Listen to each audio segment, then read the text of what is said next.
Oi alunos, tudo bem com vocês? Espero que esteja tudo ótimo. Hoje a aula vai ser de História. Agora, na matéria de História, a gente vai aprender um pouquinho e estudar e nos aprofundar nos processos migratórios que aconteceram no final do século XIX e no começo do século XX aqui no Brasil e também no Paraná, para a gente conhecer e saber um pouquinho da nossa história, do nosso estado e do nosso país, ok? Para a gente entender como que a gente chegou no século XIX e no século XX, com todo aquele processo que aumentou muito a população e ajudou muito a economia do nosso país e no nosso estado, a gente precisa saber como que começou o nosso país lá na chegada dos portugueses em 1500. E para a gente entender um pouquinho, eu achei um vídeo muito legal que eu vou passar para vocês. Espero muito que vocês gostem do vídeo e acompanhem ele, beleza?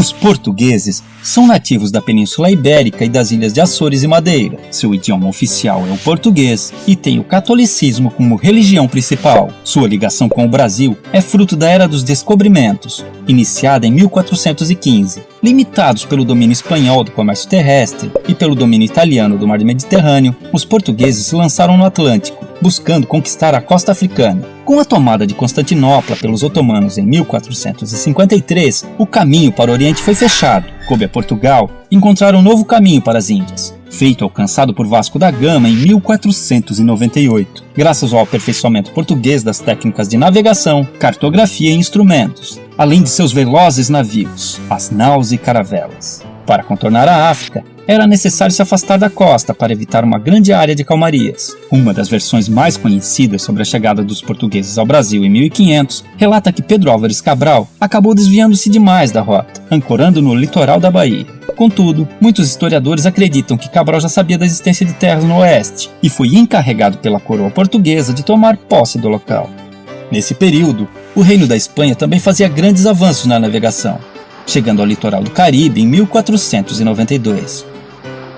Essa disputa fez os dois reinos assinarem o Tratado de Tordesilhas, que dava aos portugueses a posse de toda a terra descoberta, uma área de 370 léguas a oeste da ilha de Cabo Verde, e aos espanhóis toda a terra além desse limite. Nos primeiros 30 anos, as expedições portuguesas ao novo território limitaram-se a reconhecimentos militares e à exploração do pau-brasil, cuja abundância foi responsável pela nomeação destas terras. Foi só em 1530 que a coroa portuguesa, sentindo-se ameaçada com as constantes expedições de reconhecimento de holandeses e franceses, começou seu sistema de colonização, fundando vilas e criando o sistema de capitanias hereditárias. Porém, esse sistema fracassou e foi instituído um governo centralizado, onde o governador-geral, escolhido pelo próprio rei, fundava vilas, combatia a pirataria e controlava a exploração econômica das terras. Os jesuítas foram grandes aliados dos colonos, fundando missões no interior para a catequização dos índios. Isso estimulou as entradas e bandeiras, expedições com o objetivo de encontrar ouro, prata, diamantes e escravos. Nesse processo, milhares de indígenas foram dizimados por não aceitar a dominação dos chamados bandeirantes. A predominância masculina nos primeiros anos de colonização deu início a um grande processo de miscigenação da população, com a formação de vários casais de portugueses e índias, cujos descendentes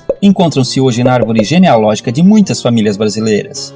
Além da cana-de-açúcar, os portugueses foram responsáveis ao longo do período colonial pela introdução do cultivo do cacau, da laranja, do café, de especiarias e também pela criação de gado no território brasileiro. Os colonizadores portugueses deixaram um rico legado na gastronomia brasileira, atribuindo-se a eles a criação da feijoada, a introdução do bacalhau e a produção da cachaça, graças aos inúmeros engenhos de açúcar. Na arquitetura, os portugueses importaram as principais correntes estilísticas da Europa, fazendo com que, ainda hoje, construções centenárias sejam declaradas Patrimônio Mundial pela Unesco, com grande destaque para a rica arquitetura religiosa, que expõe a forte influência do catolicismo no país. Porém, a maior herança portuguesa para a cultura brasileira é também a principal ligação entre os vários grupos étnicos e culturais que hoje habitam o Brasil, o nosso idioma.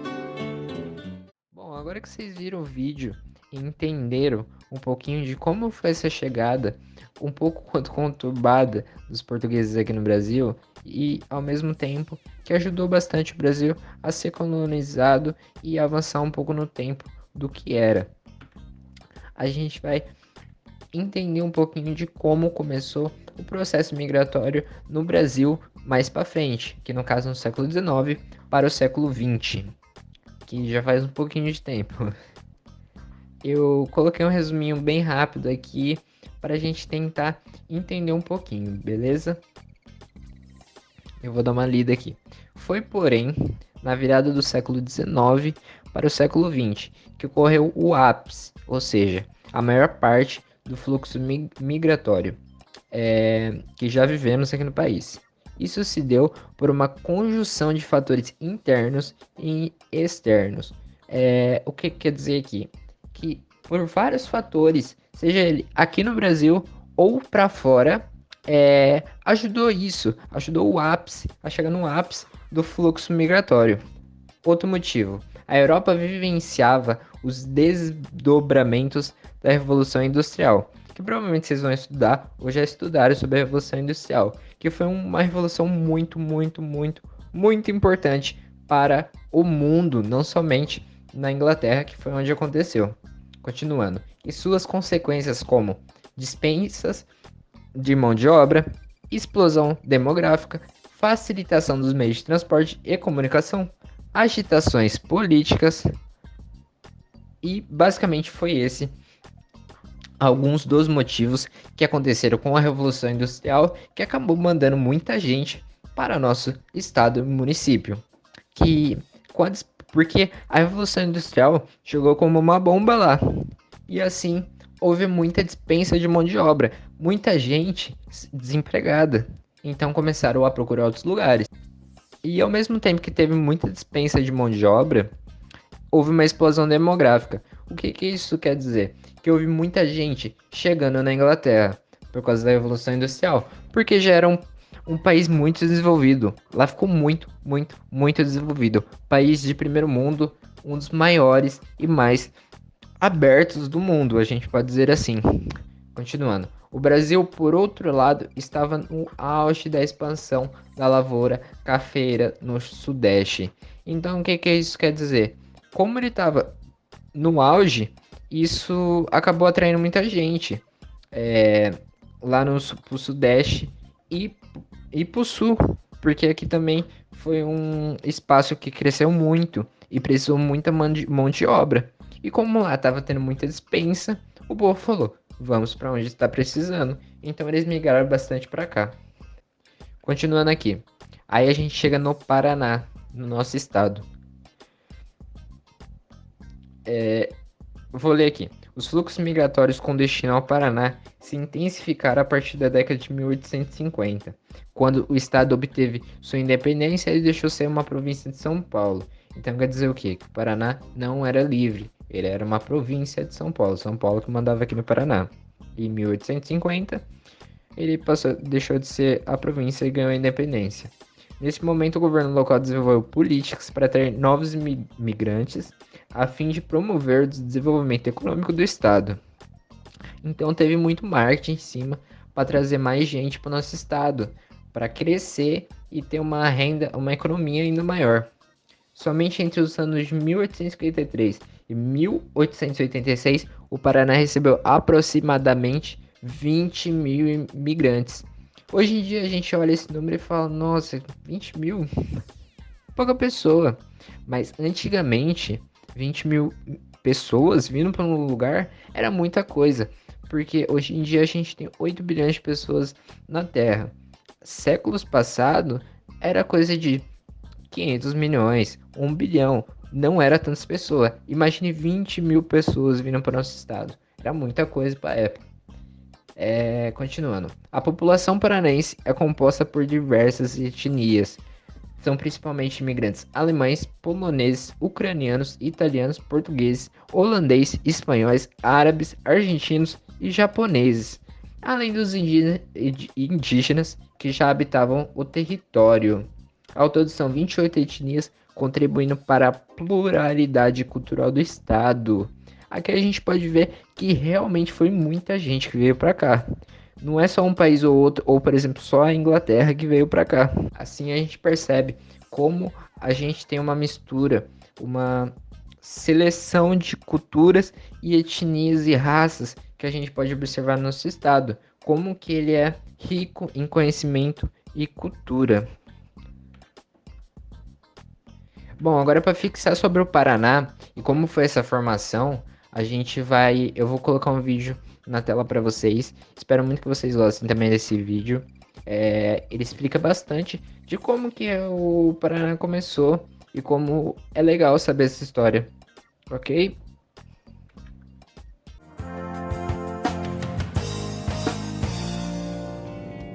A antiga população do Paraná no século XIX era de portugueses, espanhóis, escravos africanos, índios e mestiços. O Paraná era apenas uma província de pouco povoamento que pertencia a São Paulo. A primeira imigração a chegar foi a de alemães, no ano de 1829, na cidade de Rio Negro.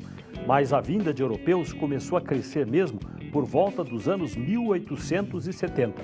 Nesta época, o estado tinha apenas 126 mil habitantes. E a monarquia começou a incentivar a imigração. O movimento abolicionista contra a escravidão crescia e a preocupação era trazer mais mão de obra, principalmente para o trabalho no campo. Nesta mesma época, a Europa tinha poucas áreas disponíveis e muitas guerras. Os povos europeus procuravam terra, paz e melhores oportunidades. E o Brasil passou a ser visto como um país promissor por estes povos.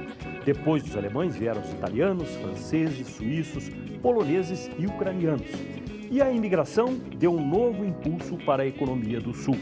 Os imigrantes também mudaram a paisagem do campo e das cidades paranaenses. As casas agora eram construídas no modelo europeu, com telhados muito inclinados contra o acúmulo de neve, que aqui era rara. E eles também mudaram os hábitos e costumes da população. Algumas imigrações foram maiores em números populacionais.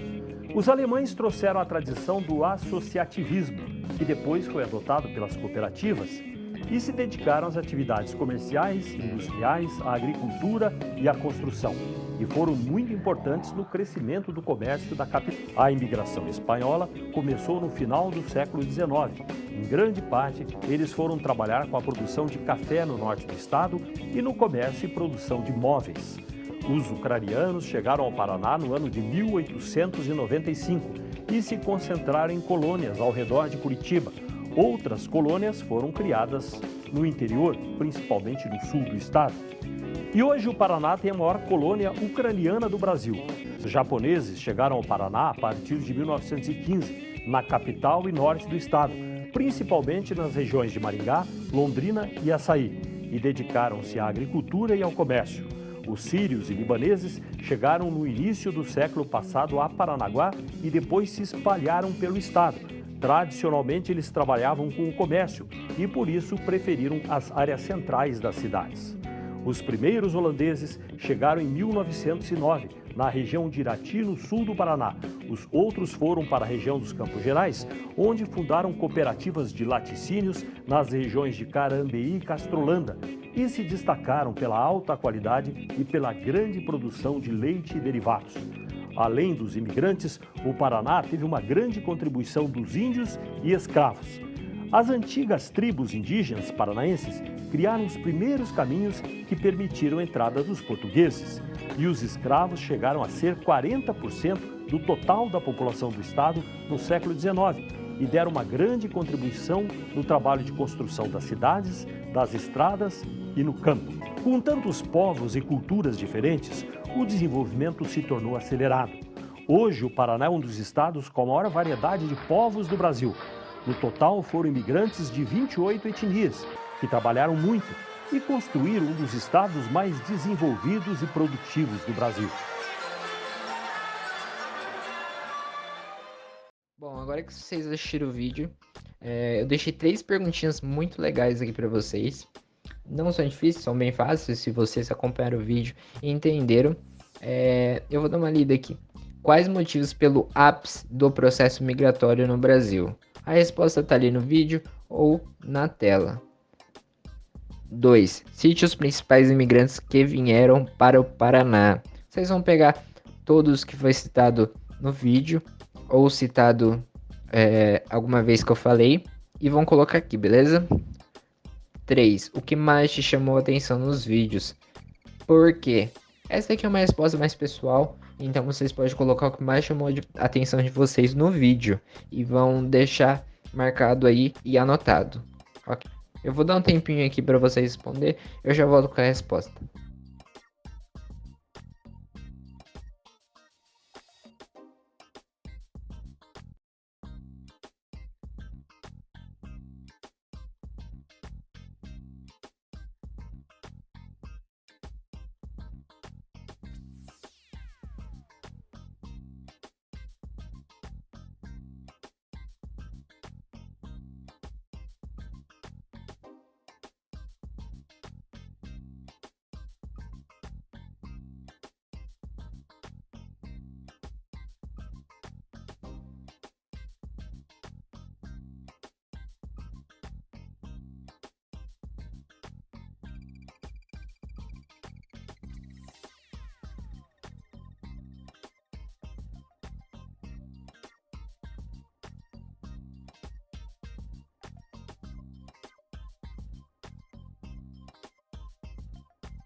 Bom, voltando aqui, vamos começar pela número 1. Quais motivos pelo ápice do processo migratório no Brasil? Como eu havia dito no vídeo e estava escrito ali, eu vou ler aqui para vocês. Isso se deu por uma conjunção de fatores internos e externos. A Europa vivenciava os desdobramentos da Revolução Industrial e suas consequências como dispensa de mão de obras, explosão demográfica, facilitação dos outros meios de transporte e comunicação, agitações políticas e, além disso, o Brasil, por outro lado, estava no auge da expansão da lavoura cafeeira no Sudeste. Como eu havia dito no vídeo, esse daí foi um dos motivos, e vários motivos, que aconteceu o ápice migratório no Brasil. Beleza? Agora a gente vai para 2. Cite os principais imigrantes que vieram para o Brasil. Aí são vários, né? Alemães, poloneses, ucranianos, italianos, portugueses, holandeses, espanhóis, árabes, argentinos e japoneses, além dos indígenas que já habitavam no território. A gente pode perceber aqui, com a resposta número 2, que é muitos imigrantes e muitas etnias e raças. A 3. O que mais chamou nos vídeos e por quê? Essa aqui, como é uma resposta mais pessoal, eu vou deixar para vocês escreverem e anotar, deixar no caderno de vocês, ok? Bom, essa foi a aula, espero muito que vocês tenham gostado e muito obrigado.